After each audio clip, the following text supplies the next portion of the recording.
Viewers, study at home YouTube চ্যানেলে সকলকে স্বাগত জানাই। তো আজকে আমরা পিকেতে সরকার বই থেকে ট্রান্সলেশন করব। 61 নম্বর যে তোমাদের প্যাসেজটা দেওয়া রয়েছে পিকেতে সরকার বইয়ে, সেটা আজকে করব। তো আমরা অলরেডি অনেকগুলো ক্লাস করে ফেলেছি, 100-র উপরে মনে হয় ট্রান্সলেশন আছে। তো অলরেডি 60টা পার করেছি, আর বেশি নেই, 40টার মতো রয়েছে। তো এর সাথে সাথে প্রেসিসগুলোও চলছে। তো যারা পুরোনো ভিডিওগুলো দেখোনি, তোমরা এই ভিডিও নিচে লিঙ্ক দেওয়া রয়েছে, তোমরা এখানে ভিজিট করলে ডেসক্রিপশন বক্সটা যেটা আছে সেখানে গিয়ে পরে দেখতে পাবে অনেক ভিডিওর লিঙ্ক, প্রেসিজ, প্রেসিজ আর ট্রান্সলেশনের কিন্তু ভিডিও তোমরা লিঙ্ক সেখান থেকে পেয়ে যাবে। তো আরেকটা কথা, অথবা তোমরা চ্যানেল প্লেলিস্টে যেতে পারো, সেখানে তোমরা কিন্তু পেয়ে যাবে। তো শুরু করার আগে একটা কথা বলবো, যারা চ্যানেলে প্রথম দেখছো অবশ্যই চ্যানেলটাকে সাবস্ক্রাইব করো, নোটিফিকেশান বেলটা কিন্তু অন করে রাখবে। তো আমরা একবার টেক্সটটা পড়ে নেবো, টেক্সটটা পড়ার পর তারপর শুরু করব। তো দেখো, প্রথমে লাইনটা পড়ছি আমি একবার। পাল রাজবংশ প্রায়, কালারটা একটু চেঞ্জ করি, পাল রাজবংশ প্রায় 400 বলতে এখানে 400 বছর, ঠিক আছে, 400 বছর ধরিয়া বঙ্গদেশে রাজত্ব করে। তন্মধ্যে ধর্মপাল ও দেবপালের সমন্বয়ে বঙ্গদেশ ভারতবর্ষের একটি শ্রেষ্ঠ শক্তিতে পরিণত হয়। কিন্তু 10ম শতাব্দীর মধ্যভাগে কম্বোজ জাতির আক্রমণে পাল বংশের শক্তি ক্ষুণ্ণ হইয়া পড়ে। পাল রাজাগণ তাদের গৌরব আর সম্পূর্ণ পুনরুদ্ধার করিতে পারেন না, কিন্তু দেশের অবস্থার দিকে তাহাদের যথেষ্ট লক্ষ্য ছিল এবং তাহাদের সময়ে দেশের প্রচুর উন্নতি হইয়াছিল। তাহারা বৌদ্ধ ছিলেন এবং বৌদ্ধ ধর্ম প্রচারের জন্য বহু অর্থ ব্যয় করিতেন। তাহাদের সময়ে তিব্বতে বৌদ্ধ ধর্ম সুপ্রতিষ্ঠিত হইয়াছিল, কিন্তু তাহারা হিন্দু ধর্মের পৃষ্ঠপোষকতা করিতেন, এমনকি হিন্দু পরিবারও বিবাহ করিয়াছিলেন। তো এখানে কিছু হিন্টস দেওয়া রয়েছে, আমাদের হিন্টসগুলো আমরা একবার দেখব। তো দেখো, প্রথম যে হিন্টসটা আছে, প্রথম হিন্টসটা বলছে যে শ্রেষ্ঠ শক্তিতে মনে হচ্ছে এ গ্রেট পাওয়ার। সেকেন্ড হচ্ছে যে ক্ষুণ্ণ মনে হচ্ছে টু ডিক্লাইন, ঠিক আছে, ক্ষুণ্ণ হয়ে পড়েছিল, টু ডিক্লাইন। আরেকটা হচ্ছে যে পুনরুদ্ধার করা মনে হচ্ছে টু রিকভার। আর ফোর্থ হচ্ছে সুপ্রতিষ্ঠিত হইয়াছিল, মানে ওয়াজ ফার্মলি এস্টাবলিশড, সুপ্রতিষ্ঠিত হয়েছিল। আর একটা হচ্ছে পোষকতা করিতেন, টু প্যাট্রোনাইজ, ঠিক আছে, পোষকতা মানে হচ্ছে মানে এখানে যেটা সমর্থন করা, যেটাকে বলছে এখানে আর কি। তো সেটা হচ্ছে প্যাট্রোনাইজড। তো দেখো, আমরা প্রথম লাইনটা একবার পড়বো, প্রথম লাইনটা তারপর করব। প্রথম লাইনটা বলছে পাল রাজবংশ প্রায় 400 বছর ধরিয়া বঙ্গদেশে রাজত্ব করে, অর্থাৎ একটা পাস্ট টেন্সের ঘটনা পুরো, ঠিক আছে। তো পাস্ট ইনডিফিনিট টেন্সে আমরা করব সেটা, যে পাল রাজবংশ প্রায় 400 বছর ধরে কিন্তু রাজত্ব করেছিল আর কি, ঘটনাটা হচ্ছে। তাহলে দ্য পালা ডাইনেস্টি রুলড ইন বেঙ্গল, অর্থাৎ বেঙ্গল বলতে আমাদের এখানে যেটা বঙ্গদেশ যেটা বলছে, তাহলে Pala dynasty ruled in Bengal for about 4,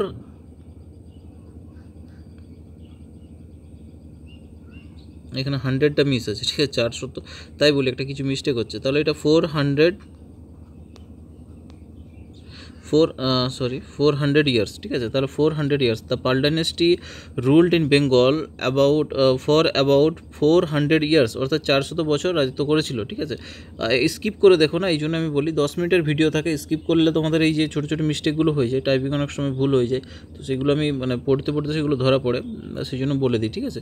তাহলে আবার লাইনটা বলছি, the Pala dynasty ruled in Bengal for about 400 years. Next line দেখো, তন্মধ্যে ধর্মপাল ও দেবপালের সময়ে বঙ্গদেশ ভারতবর্ষে একটি শ্রেষ্ঠ শক্তিতে পরিণত হয়, মানে হয়েছিল আর কি। তাহলে তন্মধ্যে মানে সেই সময়, তাহলে ডিউরিং দ্য রেইন মানে হচ্ছে রাজত্বকাল আর কি, during the reign of Dharmapala and Devapala, কার সময় না, ধর্মপাল আর দেবপালের রাজত্বকালে আর কি। Bengal became one of the best powers in India, অর্থাৎ একটা শ্রেষ্ঠ শক্তিতে পরিণত হয়েছিল।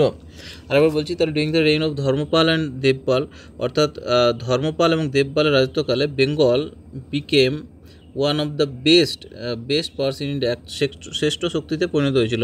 এখানে যে বেস্ট পাওয়ার বলছে, এর জায়গায় তোমরা করতে পারো গ্রেট পাওয়ার করতে পারো, ঠিক আছে। বেস্ট পাওয়ার জায়গায় গ্রেট পাওয়ার, ঠিক আছে, বেস্টের জায়গায় গ্রেট, এখানে গ্রেট করে দিই অল্টারনেট, ঠিক আছে, গ্রেট পাওয়ার্স ইন ইন্ডিয়া, ঠিক আছে। নেক্সট লাইন দেখো, কিন্তু 10ম শতাব্দীর মধ্যভাগে কম্বোজ জাতির আক্রমণে কম্বোজদের আক্রমণে পাল রাজবংশ শক্তি ক্ষুণ্ণ হয়ে পড়েছিল, ঠিক আছে, ক্ষুণ্ণ হয়ে পড়ে মানে ক্ষুণ্ণ হয়ে পড়েছিল। তাহলে বাট মানে হচ্ছে কিন্তু in the middle of the 10th century অর্থাৎ দশম শতাব্দীর মধ্যভাগে, but in the middle of the 10th century অর্থাৎ দশম শতাব্দীর মধ্যভাগে the power of the Pala dynasty অর্থাৎ পাল রাজবংশের পাওয়ার মানে তাদের যে শক্তি, ঠিক আছে, ওয়াজ উইকেন্ড মানে হচ্ছে দুর্বল হয়ে পড়েছিল। তাহলে উইকেন্ড মানে হচ্ছে দুর্বল হয়ে পড়েছিল। এখানে বলে যে ক্ষুণ্ণ হয়ে মানে সেটা দুর্বল, টু ডিক্লাইন করতে পারো, ঠিক আছে, ক্ষুণ্ণ হয়ে পড়েছিল বাই দ্য ইনভেশন মানে আক্রমণ হচ্ছে ইনভেশন অফ দ্য কম্বোডিয়ান্স মানে হচ্ছে কম্বোজ জাতির আক্রমণ, ঠিক আছে, ইনভেশন অফ দ্য কম্বোডিয়ান্স অর্থাৎ কম্বোজ জাতির আক্রমণে। আবার বলছি লাইনটা, but in the middle of the 10th century the power of the Pala dynasty was weakened by the invasion of the Cambodians. Next line দেখো, পাল রাজাগণ তাহাদের গৌরব আর সম্পূর্ণ পুনরুদ্ধার করিতে পারেন নাই, অর্থাৎ the Pala kings could not fully recover their glory বলছে এখানে, গ্লোরি বলতে বোঝায় তাদের যে গৌরব, গ্লোরি বলতে বোঝায় গৌরব, ঠিক আছে, আমি লিখে দিচ্ছি এখানে। তো the Pala kings could not fully recover their glory, ঠিক আছে, তাদের যে গৌরব তারা আবার কিন্তু পুনরুদ্ধার করতে পারেননি, ঠিক আছে। নেক্সট লাইন দেখো, কিন্তু দেশের অবস্থার দিকে তাদের যথেষ্ট লক্ষ্য ছিল এবং তাদের সময়ে দেশের প্রচুর উন্নতি হইয়াছিল, পুরোটাই পাস্ট হচ্ছে। তাহলে but they had enough goals বলতে তাদের যে লক্ষ্য আর কি, but they had enough goals towards the condition of the country অর্থাৎ দেশের অবস্থার দিকে তাদের কিন্তু লক্ষ্য ছিল। বাট দে হ্যাড এনাফ মানে যথেষ্ট আর কি, দে হ্যাড এনাফ গোলস যথেষ্ট লক্ষ্য ছিল towards the condition of the country দেশের অবস্থার দিকে, এবং তাদের সময় দেশের প্রচুর উন্নতি হয়েছিল। এবং তাহলে কী হচ্ছে, অ্যান্ড ডিউরিং দেয়ার মানে টাইম বলতে তাদের সময় আর কি, during their time the country had improved a lot, improved মানে হচ্ছে উন্নতি হওয়া, তাহলে ইমপ্রুভ হয়েছিল এখানে during their time the country had improved a lot, অনেক উন্নতি হয়েছিল, ঠিক আছে। নেক্সট লাইন দেখো, তাহারা বৌদ্ধ ছিলেন এবং বৌদ্ধ ধর্ম প্রচারের জন্য বহু অর্থ ব্যয় করতেন। তাহলে দে ওয়ার বুদ্ধিস্ট, তারা কী ছিল, বুদ্ধ ছিল। অ্যান্ড স্পেন্ড মানে হচ্ছে কী করেছিল, যে অর্থ ব্যয় করা, ঠিক আছে, ব্যয় করেছিল। Spend a lot of money, অনেক অর্থ ব্যয় করেছিলেন। তাহলে দে ওয়ার বুদ্ধিস্ট, তারা ছিল কি, বৌদ্ধ। অ্যান্ড স্পেন্ড মানে খরচা করেছিলেন, spend a lot of money, অনেক টাকা খরচা করেছিলেন, অনেক টাকা, অন প্রিচিং বুদ্ধিজম। প্রিচিং মানে হচ্ছে কি, প্রিচিং বলতে বোঝা যাচ্ছে প্রচার, ঠিক আছে, প্রিচিং মানে হচ্ছে প্রচার। অন প্রিচিং বুদ্ধিজম অর্থাৎ বৌদ্ধ ধর্ম প্রচারের জন্য প্রচুর টাকা কিন্তু তারা খরচা করেছিল। দে আর বুদ্ধিস্ট, তারা ছিল কি, Buddha. And spend a lot of money, প্রচুর টাকা ব্যয় করেছিলেন অন প্রিচিং বুদ্ধিজম অর্থাৎ প্রচার করার জন্য, বৌদ্ধ ধর্ম প্রচারের জন্য। নেক্সট লাইন দেখো, তাহাদের সময় তিব্বতে বৌদ্ধ ধর্ম সুপ্রতিষ্ঠিত হইয়াছিল। তাহলে বুদ্ধিজম ওয়াজ ফার্মলি এস্টাবলিশড বলতে এখানে যেটা হিন্টস দেওয়া ছিল আর কি, ফার্মলি এস্টাবলিশড বলতে এখানে যে সুপ্রতিষ্ঠিত হওয়া সেটাকে বলছে ফার্মলি এস্টাবলিশড, ঠিক আছে। তাহলে Buddhism was firmly established in Tibet মানে হচ্ছে তিব্বতে আর কি, ডিউরিং দ্য টাইম হল তাদের সময়। তাহলে কী হচ্ছে লাইনটা, তার বুদ্ধিজম ওয়াজ ফার্মলি এস্টাবলিশড, বৌদ্ধ ধর্ম সুপ্রতিষ্ঠিত ছিল ইন টিবেট মানে হচ্ছে তিব্বতে, ডিউরিং দেয়ার টাইম অর্থাৎ তাদের সময়ে। আবার বলছি, Buddhism was firmly established in Tibet during their time, তাদের সময় তিব্বতে বৌদ্ধ ধর্ম সুপ্রতিষ্ঠিত হয়েছিল। নেক্সট লাইন দেখো, কিন্তু তাহারা হিন্দু ধর্মের পোষ্যকতা মানে সমর্থন করা আর কি, কিন্তু যেহেতু তারা বৌদ্ধ ধর্ম সুপ্রতিষ্ঠিত করেছিল, কিন্তু তাও কিন্তু হিন্দু ধর্ম তারা কিন্তু সম্মান করতো, মানে তারা হিন্দু ধর্মটাও কিন্তু সমর্থন করতো, এমনকি হিন্দু পরিবারও বিবাহ করিয়েছিলেন। তাহলে কি হচ্ছে, but they use to patronize বলতে এখানে সমর্থন করা আর কি, তাই ইউজ টু প্যাট্রোনাইজ হিন্দুইজম, কিন্তু তারা হিন্দু ধর্ম সম্মান করিতেন, সমর্থন করিতেন বা পোষ্যকতা করিতেন বলতে পারো। অ্যান্ড